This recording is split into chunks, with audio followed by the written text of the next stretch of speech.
नमस्कार my dear students, मैं S के माथुर जीटोस एकेडमी में आप सभी का स्वागत करता हूं। आज हम बात करेंगे पद क्या होती है। पद आपने सुना होगा, एक सीपीएम पद सब्जेक्ट होता है, सीपीएम एंड पद करके सिविल वाले भी पढ़ते हैं, मैकेनिकल वाले भी पढ़ते हैं। तो आज हम आपको अच्छे से समझाएंगे कि पद का मतलब क्या होता है, इसका मतलब भी समझेंगे और फुल फॉर्म तो ये लिखा ही हुआ है, पद project evolution and review technique.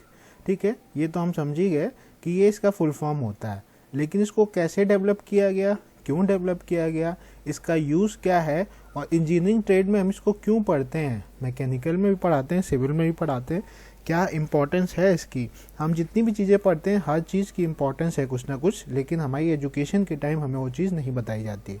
तो चलिए हम स्टार्ट करते हैं पद, और आपको इसकी परत खोलते हैं धीमे धीमे, ताकि हर बच्चे को हर चीज़ समझ में आ जाए, चाहे वो डिप्लोमा होल्डर हो चाहे वो बीटेक होल्डर हो। चलिए हम चलते हैं अपने स्क्रीन पे। चलिए देखिए माय डियर, पद जो मैं बताने जा रहा हूँ आपको, पद इसके दो पी मतलब दो चीज़ें हो सकती है। पी मतलब हम प्रोजेक्ट भी बोल सकते हैं और प्रोग्राम भी बोल सकते हैं। तो पी में आप बोल सकते हैं program evaluation and review, T है ये, एंड रिव्यू टेक्निक। देखिए, जब हम स्टूडेंट लाइफ में होते हैं तो हम इन चीज़ों का मतलब नहीं समझ पाते हैं। और पी प्रोग्राम भी लिख सकते हैं या फिर हम प्रोजेक्ट भी लिख सकते हैं, project evolution and review technique. ठीक है, सबसे इम्पॉर्टेंट पॉइंट इसमें यह है कि पद डेवलप कैसे हुआ, इसका डेवलपमेंट कैसे हुआ। हम जानते हैं ज़्यादातर आप जो चीज़ें पढ़ते हैं, जैसे जीपीएस पढ़ेंगे, वो भी अमेरिका से डेवलप हुआ है। तो ये जो पद है वो भी यूएस नेवी से डेवलप हुआ है। पद was developed by US navy. पद पहला पॉइंट हो गया, पद वॉज डेवलप्ड बाई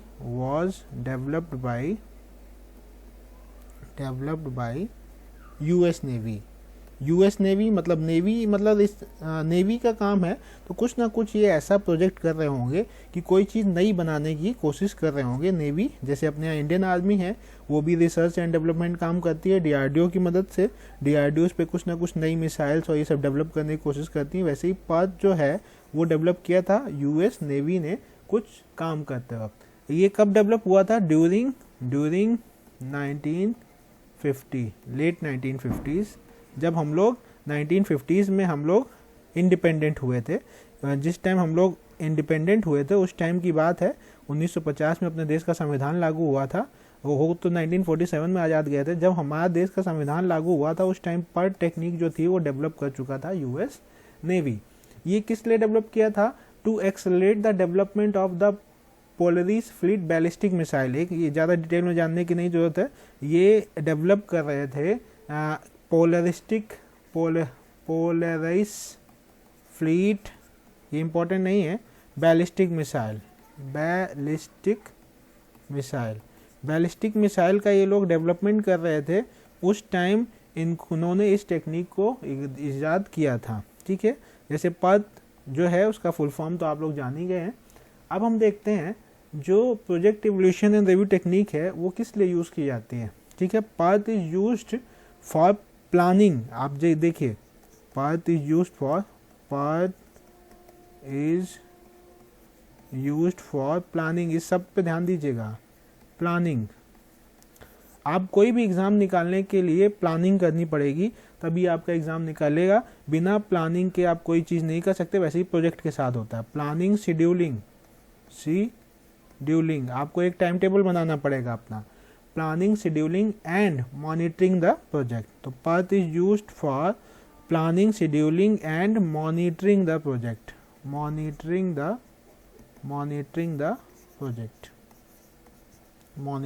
प्रोजेक्ट, ये दूसरा इंपॉर्टेंट पॉइंट हो गया। इसका तो एग्जांपल, जैसे आप कंपटीशन तैयारी कर रहे हो, आप एई की तैयारी कर रहे हो, या आप जेई की तैयारी कर रहे हो, या आप इंजीनियरिंग सर्विसेज की तैयारी कर रहे हो, तो इसमें एग्ज़ाम उसी का निकलता है जो एक प्रोजेक्ट की तरह उस पर प्लानिंग करता है, शेड्यूलिंग करता है, और उसके साथ आप मॉनिटरिंग भी करता है, मतलब बीच में टेस्ट सीरीज देता है, या अपने आप को एनालाइज करने के लिए वो रिवीजन करता है, क्वेश्चन प्रैक्टिस करता है। तो ये सब मॉनिटरिंग हो गई। तो पद जो है वो मॉनिटरिंग के लिए भी, ये तीन वर्ड याद रखिएगा, planning, scheduling and monitoring the project. आप शेड्यूल कर देते हो कि मैं आरसीसी 2 घंटे पढ़ूंगा, मैं स्टील स्ट्रक्चर 2 घंटे पढ़ूंगा, एक साथ आप 3 सब्जेक्ट लेके चल रहे हो आगे, तो आप एक हल्का सब्जेक्ट बिल्डिंग मटेरियल कंस्ट्रक्शन में 1 घंटे पढ़ूंगा। तो ऐसे आप प्लानिंग करके, प्लानिंग, शेड्यूलिंग एंड मॉनिटरिंग करके आप काम कर सकते हो। देखो, इस पद को डेवलप करने से, इस पद से ये प्रोजेक्ट करने पे शॉकिंग रिजल्ट मिले और उसमें पाया गया कि जो वर्क था वो 2 ईयर बिफोर कंप्लीट हो गया। ठीक, तो जो पद का यूज करके जो प्रोजेक्ट किया जा रहा था वो कंप्लीट हो गया बिफोर 2 ईयर्स, बिफोर 2 ईयर्स। ठीक, इसका मतलब ये टेक्निक जो है वो अगर हम चीज़ प्लानिंग, शेड्यूलिंग और मॉनिटरिंग के साथ कोई चीज़ करते हैं तो वो जल्दी कंप्लीट होती है। आप एग्ज़ाम की तैयारी कर रहे हैं, कोई रिसर्च वर्क कर रहे हैं, तो वो भी आपकी जल्दी कंप्लीट हो सकती है। ठीक है, अब देखिए एक चीज़ और देखिएगा, इम्पॉर्टेंट पॉइंट देखिए। प्रोजेक्ट जो है, कोई भी प्रोजेक्ट है, कोई भी प्रोजेक्ट है, आपका घर बनना है, आपको नौकरी पाना है, आपको बीटेक पास करना है, आपको डिप्लोमा पास करना है। प्रोजेक्ट जो है वो, उसमें कई एक्टिविटीज़ होती हैं। एक प्रोजेक्ट है, एक प्रोजेक्ट है, इस प्रोजेक्ट में कई एक्टिविटीज़ हैं, एक नहीं, इनफाइनाइट एक्टिविटीज़ भी हो सकती हैं। इनफाइनाइट तो नहीं कह सकते, लेकिन बहुत ज़्यादा इनफाइनाइट, मतलब कुछ पता होगा हमें वो एक्टिविटीज़। जैसे बीटेक, बीटेक में आपने एडमिशन लिया, ठीक है, फर्स्ट ईयर में आपकी कितनी एक्टिविटीज़ होंगी? फर्स्ट सेमेस्टर में आपके पास 5 सब्जेक्ट हैं, तो ये 5 सब्जेक्ट आपको पास करने, ये एक्टिविटी हो गई। तो इसके लिए आपको 6 मंथ दिया गया है ना 5 सब्जेक्ट के लिए, तो इसको आपको पास करना, ये एक्टिविटी हो गई। फिर सेकेंड सेमेस्टर में गए, फिर आपको 5 सब्जेक्ट पास करने हैं 6 महीने में, ये भी एक्टिविटी हो गई। तो हर प्रोजेक्ट में कुछ डाइवर्सिफाइड एक्टिविटीज़ होती हैं। उसमें तो हमें पता होता है कि इस साल में ये सब्जेक्ट, इस साल में ये सब्जेक्ट, लेकिन कुछ प्रोजेक्ट ऐसे होते हैं जिसमें हमें पता नहीं होता है। तो उसमें जो डाइवर्सिफाइड एक्टिविटीज़ होती हैं जो कि कंट्रीब्यूट करती हैं कंप्लीशन ऑफ प्रोजेक्ट को। ठीक है, इम्पॉर्टेंट कैरेक्टरिस्टिक किसी भी प्रोजेक्ट की ये होती है कि उसकी ड्यूरेशन क्या है। इम्पॉर्टेंट जो होता है वो डिपेंड करता है ड्यूरेशन क्या है। इम्पॉर्टेंट कैरेक्टरिस्टिक किसी भी प्रोजेक्ट, ये पॉइंट लिख देता हूँ मैं, an important characteristic of any project is its duration। क्योंकि जैसे जैसे ड्यूरेशन बढ़ेगा वैसे वैसे प्रोजेक्ट की कॉस्ट बढ़ती जाती है। Duration as its effectiveness and economy and effectiveness and economy is often dependent on the project duration,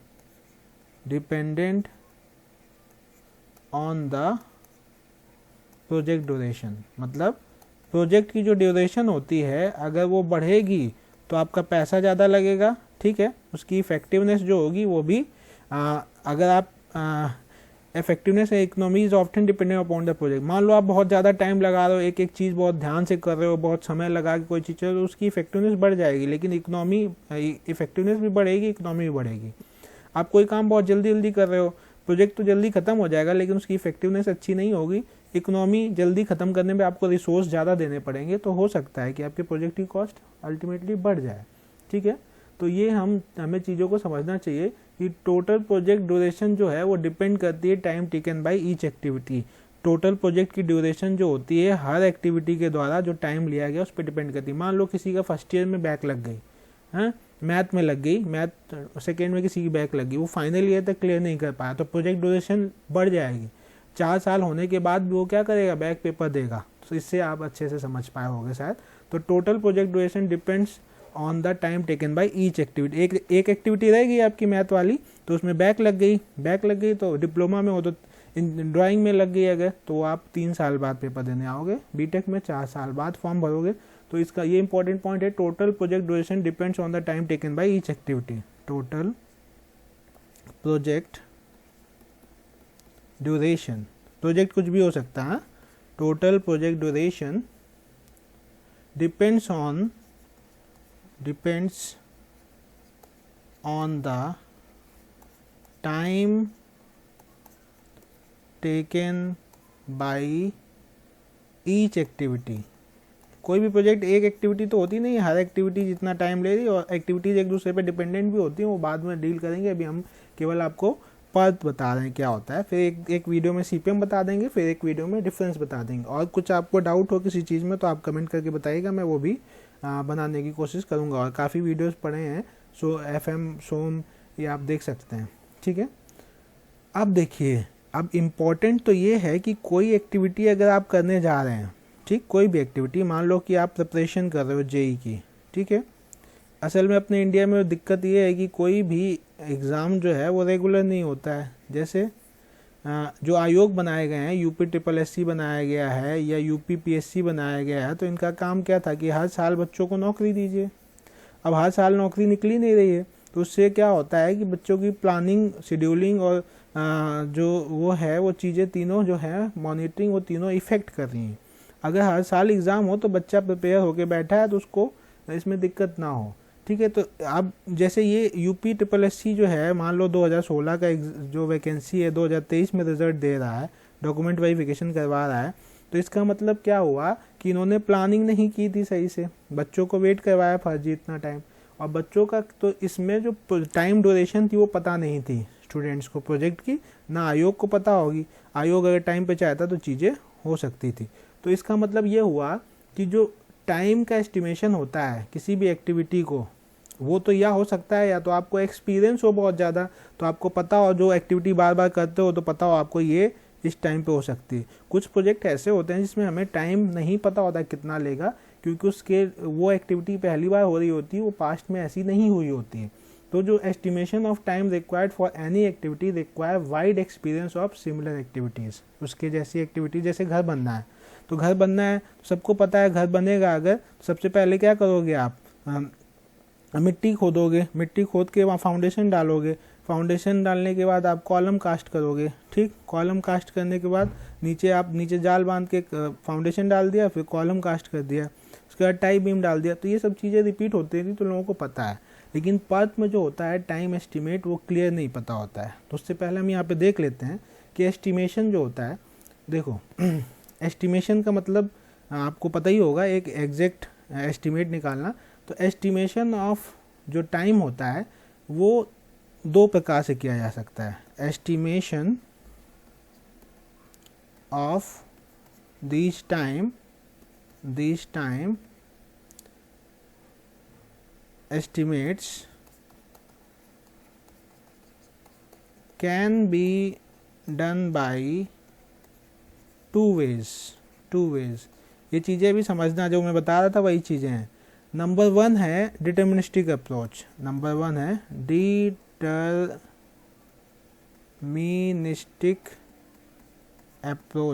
मतलब समझिएगा, मैं बता देता हूँ इसका मतलब क्या है।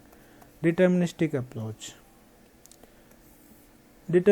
अप्रोच, इसमें प्लानर जो है उसको एनफ नॉलेज होता है, ठीक है, अबाउट एक्टिविटी, जो एक्टिविटी करने जा रहा है उसको पूरा नॉलेज होता है, and give a single estimation of the duration which is almost accurate. इसमें डिटर्मिनिस्टिक अप्रोच में ये होता है कि जो प्लानर है उसको एक्टिविटी के बारे में फुल नॉलेज होता है जो एक्टिविटी होने जा रही है, जिसकी वजह से वो जो टाइम बताता है वो एग्जैक्ट टाइम होता है और उसी टाइम पे वो एक्टिविटी कंप्लीट होती है, ठीक, ये समझ गए। डिटर्मिनिस्टिक अप्रोच मतलब हो गया कि उसको पता है कि ये प्रोजेक्ट मैं इतनी बार करवा चुका हूँ ये काम, तो अभी भी करवाऊँगा तो इतना ही समय लेगा और वो सही भी होगा, वो होता है डिटर्मिनिस्टिक अप्रोच। मतलब ये वो एग्जाम्पल हो गया जैसे कि आप घर बनवाना, ठीक, जैसे कि आपको ऑफिस से घर जाते हो तो आप डेली जाते हो, तो आपको पता है कि 20 किलोमीटर है तो मैं 45 मिनट में पहुंच जाऊंगा, ठीक है। तो अगर ट्रैफिक नहीं मिला तो आप उस टाइम पे पहुंचोगे, मतलब जो डेली करना है। अगर आप डेली पढ़ाई करते हो, घर बनवाते हो या कोई काम करवाते हो, तो ये होता है डिटर्मिनिस्टिक अप्रोच में हमें चीज़ें पता होती हैं। सेकेंड होता है टाइम को एस्टिमेट करने के लिए प्रोबेबिलिस्टिक अप्रोच। प्रोबेबिलिस्टिक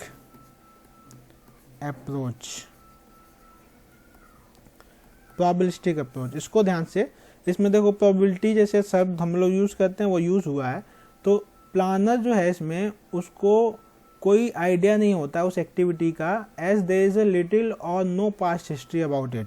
इसमें जो प्लानर होगा उसको कोई नॉलेज नहीं होगा एक्टिविटी का, ठीक है, no idea about activity, no idea about activity, क्योंकि वो एक्टिविटी पहले कभी हुई नहीं है एक्टिविटी, तो उसको उसका टाइम भी नहीं पता होगा, ठीक है। तो ऐसी चीज़ में तो उसको टाइम कितना लगेगा वो उसको पता नहीं होगा। इसमें क्या था, एग्जैक्ट टाइम उसको पता था। तो जो पथ होता है, पथ project evolution and review technique या program evolution and review technique, वो प्रोबेबिलिस्टिक अप्रोच में होता है, क्योंकि इसमें हमें समय नहीं पता होता है कितना समय लेगा। जैसे रिसर्च एंड डेवलपमेंट वर्क हो गया, R&D, मिसाइल बनाना, ठीक है, आपको सैटेलाइट बनाना, ये सब चीज़ें कितना टाइम ले लेंगी ये किसी को नहीं पता है, ठीक है, ये प्रोबेबिलिस्टिक अप्रोच होता है। तो जो पथ होता है वो कौन सा अप्रोच फॉलो करता है टाइम एस्टिमेट का, पथ follows probabilistic approach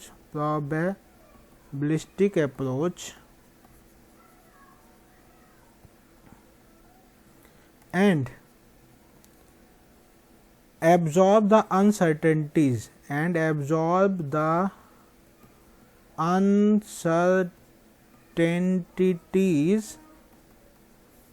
into the time estimates for activity and project duration. Uncertainty, जो चीज़ें नहीं पता है उन सब चीज़ों को एब्जॉर्ब करता है, मतलब उन सब चीज़ों को उसमें, जैसे मान लो कि कोई एक्टिविटी मैं कर रहा हूँ कि फर्स्ट टाइम मैं बना रहा हूँ, एक मिसाइल बनाने जा रहा हूँ, ठीक, तो उस मिसाइल में मुझे कितना टाइम लगेगा उसको डिज़ाइन करके, हर चीज़ उसमें डाल के, कितना फ्यूल चाहिए, उसके बाद कितने टाइम पे ये सब चीज़ें करने में मुझे कितना टाइम लगेगा वो मुझे नहीं पता है। तो उसमें हम क्या करते हैं, पथ में मैं 3 टाइम को लेके चलता हूँ, ठीक है। पथ कहाँ यूज़ करते हैं मैं बता चुका हूँ आपको, PERT is used in R&D work, research and development work जितने भी होते हैं आपके, ठीक है, जैसे research and development such as space industry, जितने भी आपके मिसाइल वगैरह होते हैं, इसमें टाइम नहीं पता, डिफेंस इंडस्ट्री एसेक्ट्रा, इन सब में जो होगा पथ होती है, जो कि प्रोबेबिलिस्टिक अप्रोच है, क्योंकि इसमें हमें टाइम नहीं पता होता है, ठीक है। अब जो पथ है वो आपकी इवेंट ओरिएंटेड होती है कि एक्टिविटी ओरिएंटेड, ये भी एक इम्पॉर्टेंट क्वेश्चन है। पथ जो है वो इवेंट ओरिएंटेड है, पथ analysis is event oriented. Event oriented मतलब क्या है, इसमें हम जैसे ये कोई एक एक्टिविटी है, ठीक, सबसे पहले मैंने क्या किया, घर बनवाने जा रहा हूँ, तो मैंने उसका क्या करवाया, सर्वे करवाया, उसका प्रीलिमिनरी सर्वे करवाया। तो जब ये एक्टिविटी कंप्लीट हुई तो एक इवेंट आया, तो हम इस इवेंट पे फोकस ज़्यादा करते हैं कि ये कब शुरू हुआ और कब ख़त्म हुआ। एक्टिविटी से ज़्यादा हम ध्यान किस में देते हैं, इवेंट पे। तो ये इवेंट ओरिएंटेड प्रोग्राम है। फिर मैंने देखा कि एक साथ में 2 काम कर सकता हूँ। सर्वे करवाने के बाद मैंने क्या किया कि उस पर मैंने आपका जो है वो एक्सकेवेशन काम चालू करवा दिया, एक्सकेवेशन। तो मान लो कि 10 कॉलम होने हैं, तो मैंने 10 कॉलम का एक्सकेवेशन करवा दिया कितने टाइम बाद, तो आपका तीसरा इवेंट आ गया। तो ये एक्टिविटी यहाँ से स्टार्ट हुई, जब सेकेंड इवेंट ख़त्म हुआ तब थर्ड एक्टिविटी स्टार्ट हुई। जब एक्सकेवेशन एक्टिविटी ख़त्म हुई तो आपका थर्ड इवेंट स्टार्ट हुआ। अब यहाँ से मान लो मैं कास्टिंग करने लगा हूँ, तो कुछ में मैं क्या करूँगा, कुछ में मैं रीइंफोर्समेंट जाल बांधूंगा और कुछ में मैं क्या करूँगा, कास्टिंग करूँगा। तो एक साथ 2 एक्टिविटीज़ आ गई। तो अब ये दोनों जो होंगी या तो फिर किसी और पे मिली होंगी जाके, या फिर किसी एक इवेंट पे ही आपको ख़त्म कर जाएंगे। इसका मतलब ये समझिए कि एक्टिविटी से ज़्यादा फोकस हम इवेंट को देते हैं कि इवेंट ख़त्म हुआ तो एक्टिविटी ख़त्म होगी, ये मतलब है इसका। तो स्टार्ट और कंप्लीशन ऑफ एक्टिविटी वो हम किससे देखते हैं, इवेंट से देखते हैं। अब इसमें इंपॉर्टेंट चीज़ें ये हैं कि इसमें जब ये डिटर्मिनिस्टिक अप्रोच नहीं है, ये प्रोबेबिलिस्टिक अप्रोच है, तो इसमें जो टाइम है वो तो एग्जैक्ट पता नहीं है, इसलिए हम इसमें 3 टाइम कंसीडर करते हैं। इसमें कौन से टाइम कंसीडर करते हैं, 3 time. In order to take into account the uncertainties जो उसमें प्रोजेक्ट में आ सकती हैं, उन सबको कंसीडर करने के लिए हम 3 काइंड ऑफ टाइम एस्टिमेट पद में एनालिसिस करते हैं। ठीक है, तो 3 type of time estimate, 3 type of time estimate. ये क्यों करते हैं माय डियर, ये इसलिए करते हैं क्योंकि जो अनसर्टेनिटीज आती हैं प्रोजेक्ट में उसको हम एब्जॉर्ब करने के लिए 3 प्रकार के टाइम एक्टिविटीज को फॉलो करते हैं। किसमें, इन पद में। ये पद में होता है, सीपीएम में नहीं होता है। ठीक, जो पहला है उसको कहते हैं optimistic time estimate, optimistic time estimate, इसको डिनोट करते हैं टीओ से।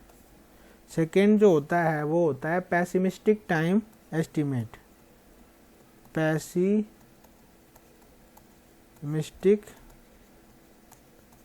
टाइम एस्टिमेट, इसको डिनोट करते हैं टीपी से। एक क्वेश्चन जरूर आता है इसमें। थर्ड जो होता है most likely time estimate, most likely time estimate, इसको डिनोट करते हैं टी एम से। कई लोग इसको टी एल से भी डिनोट कर देते हैं।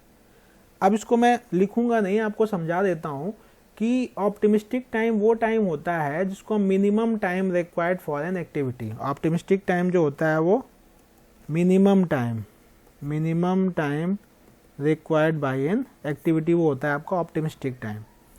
पेसिमिस्टिक मतलब निराशावादी आदमी है, ये ऑप्टिमिस्टिक मतलब आशावादी है, जो बहुत जल्दी क्या करता है कि इसको काम को मुझे करना है, बस करना है, तो वो कम समय में उसको निपटा देगा, तो उसको हम टीओ कहते हैं, ऑप्टिमिस्टिक टाइम।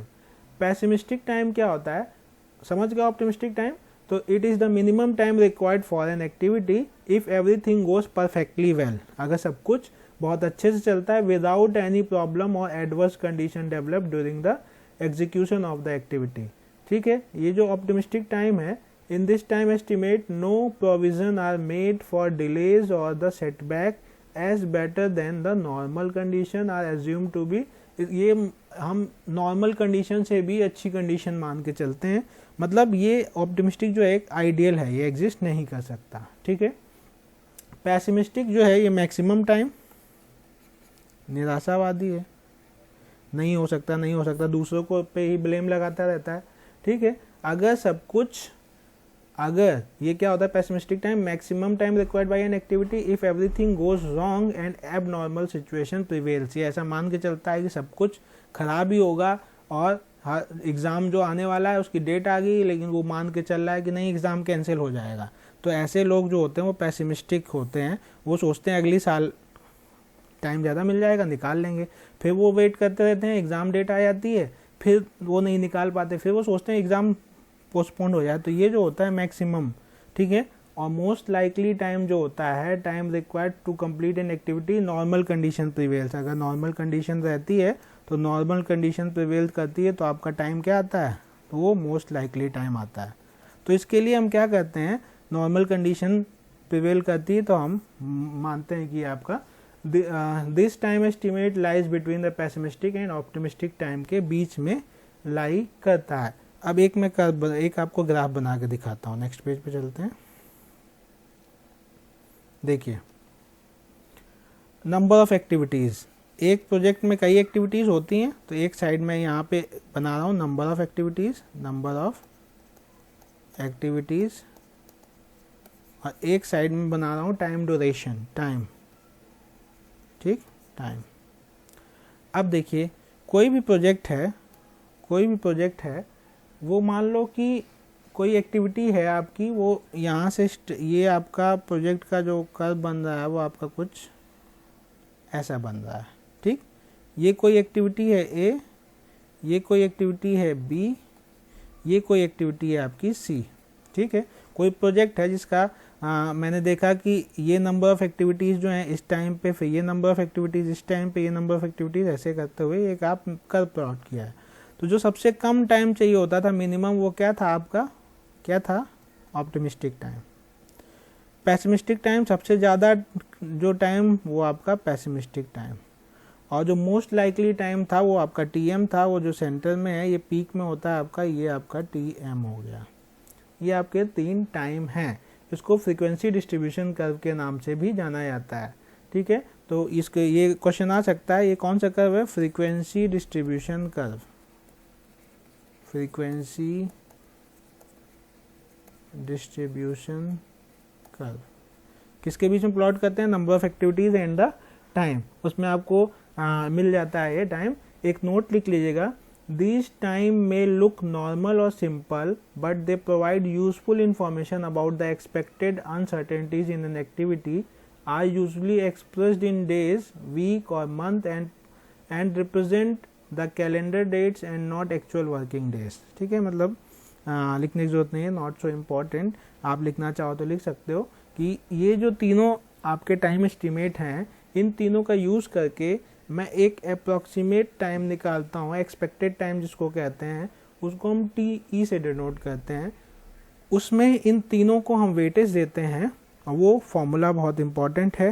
TE जो है, एक्सपेक्टेड टाइम जो है, वो आपका होता है, ऑप्टिमिस्टिक टाइम को वेटेज 0 मिलता है, 1 मिलता है। ठीक, इसको वेटेज 1 मिल गया, प्लस पेसिमिस्टिक टाइम को भी वेटेज 1 मिलता है, TP, प्लस जो मोस्ट लाइकली टाइम है उसको वेटेज 4 मिलता है, TM। कितना हो गया वेटेज, 4, 5, 6, तो डिवाइडेड बाई 6। तो ये आपका फॉर्मूला हो जाता है, expected time equal to T0 plus 4 times TM plus TP divided by 6।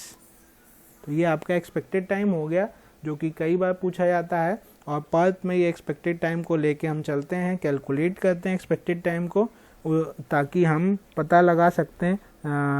कई चीज़ें होती हैं प्रोजेक्ट में, वो हम आगे बताएंगे आपको। आज ये पर्थ जो है वो मुझे बताना था, इसलिए मैंने पर्थ यहाँ पे कंप्लीट किया। और चीज़ें आपको डाउट हो तो आप कमेंट करके बताइएगा।